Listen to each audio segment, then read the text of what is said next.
Darklings! So this is the beginning of the 2017 special Halloween videos, and in this case I am recommending drive-in themed movies. That sounds a little bit strange, but to me, I only ever got the chance to go to a drive-in once or twice when I was about 4 or 5, so I was pretty little. I can't even remember what I saw, but there was always a kind of mystery to the drive-in that is a little bit more romantic than the actual experience, because the actual experience is kind of whatever. But I wanted to try and capture this childhood feeling of the mysticism of the drive-in and movies that kind of reminded me of that romantic feeling, which is weirdly specific, I know, but hopefully someone knows what I mean. So the first one on here, which takes place in a literal drive-in, is Adam Green's Chillerama.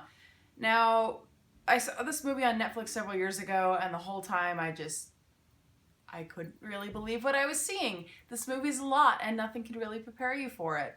But it's very funny and very violent and a whole lot of something else.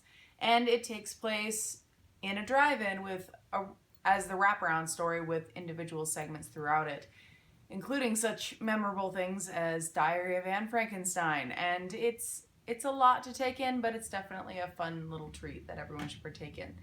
Now, I'm sure people have heard of the Grindhouse double feature before that came out in 2007. Robert Rodriguez and Quentin Tarantino did Death Proof and Planet Terror, along with a whole slew of fake trailers. And these are both great. I actually like Death Proof slightly more than Planet Terror, but I love them both. This one's a little more gross, and this one, you just have girls kicking ass. So it's a lot. They're made in the style of 1970s exploitation films, so they have like the scratched reels and weird music and cutaway scenes and stuff. But from that, you also get two branch-offs, which would be Hobo with a Shotgun and Machete, that are also done in that very ridiculous 1970s type of style, with a lot of violence and lurid colors and questionable material. Next one on here, which very briefly does in fact feature a drive-in in one of the backgrounds, is The Monster Squad. Now, it seems like in a bunch of movies similar to this, there's always the one monster kid. There's that kid that seems to know way too much about monster movies, and then this is kind of like that kid grew up and made a movie about that experience, featuring all of the big heavy hitters such as the Gill Man, Dracula, Frankenstein, and the Wolfman, and the Mummy. So this is definitely a very fun one. It kind of has a kid-like feel. I think I've mentioned it in other videos, but this is definitely a cute one that I wish I'd seen when I was much younger. This one is probably slightly less well known. It's an Ozploitation film that takes place in a drive-in because this is a post-apocalyptic Australia, and these people accidentally turn into this drive-in so that they end up getting stuck there and can't get out because all the things are taken off their car and they're forced to live there.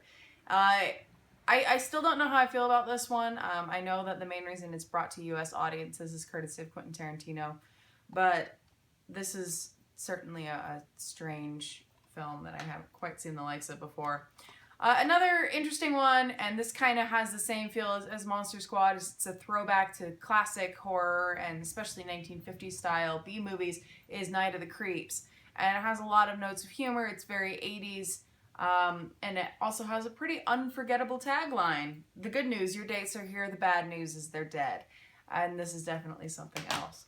And then for the newest one on this list is Wolf Cop. I hope more people have seen this because I really got a kick out of it. It's one of those intentionally terrible things about a guy who is a better cop when he is a werewolf than he is when he's a human, and then a whole plot as to why there are werewolves in this town in Canada at all. And I'm really excited for the second one. This is definitely a very fun, low-budget camp cult feature. Next one on here, and I could go either way with the remake or the original, but I apparently only have the original and only on VHS, with Steve McQueen, which is The Blob, which is a large silicone blob starts eating people and taking over this town in Pennsylvania. And it's a classic. And this definitely kind of has that drive-in feel. Now, I don't know if everybody is aware of where the term B-movie comes from, because I didn't know what it meant for a very long time, but it really means A and B billing on double features. And the B-movie was the lower production. It was the tag-along to up the sales of the A movie. I didn't know that for a very long time, and once I figured it out, I'm like, oh, that makes significantly more sense. This was considered a B movie until more people were actually showing up for this than whatever the A listing was, and so they bumped it up to an A movie. The last one that I have a physical copy of is The Tingler. I also would say House on Haunted Hill. Both are William Castle, Vincent Price productions from the 1950s that, with Bill Castle films, there's always a gimmick involved. Like in The Tingler, there's like, what is it? It's like Shock-O-Rama or Percepto, which would buzz random seats in the audience. Well, admittedly, this was fitted for a theater, but it kind of has a drive-in feel to it in that it's a little bit ridiculous and you have to suspend belief and you kind of have to laugh at it a little bit because there's parts of it that are really silly. But I really do love this film. And House on Haunted Hill is also a great one, and I have a really sketchy copy of that DVD, so there's no sense in showing it. But yes, definitely check that one out. The next one on here, which I'd heard about and didn't really know anything until I watched it, and the whole time I was just, wow, was The Lost Skeleton of Cadavra.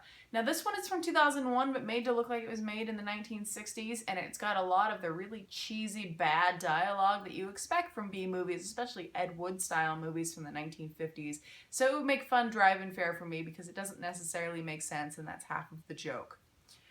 Next one on here, which is actually a local film from Salt Lake, and actually not very far from where I am, which is The Carnival of Souls.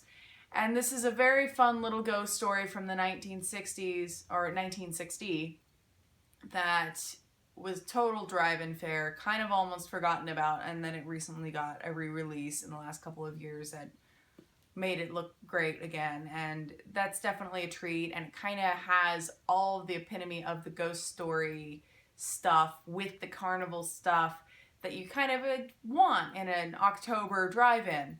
So I figured that that one was worth mentioning. And the last one on here, which is a totally random one, and I actually just saw it on Shudder kind of recently, which is The Crypt of the Living Dead, which is also called, I think it's like Vanessa the Vampire Queen.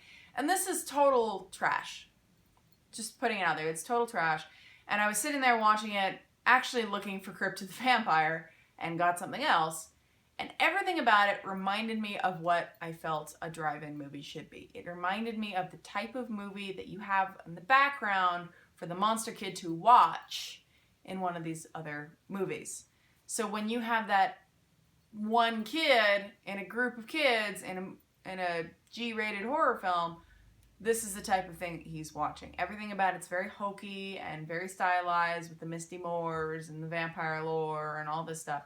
And so I just brought to mind because of that whole feeling that I got from it. So I hope that you feel inspired to check these out. I know they're not Halloween specific, but I wanted to capture like a childhood Halloween kind of feeling. And I hope that these are worthwhile recommendations. Till next time, Darklings.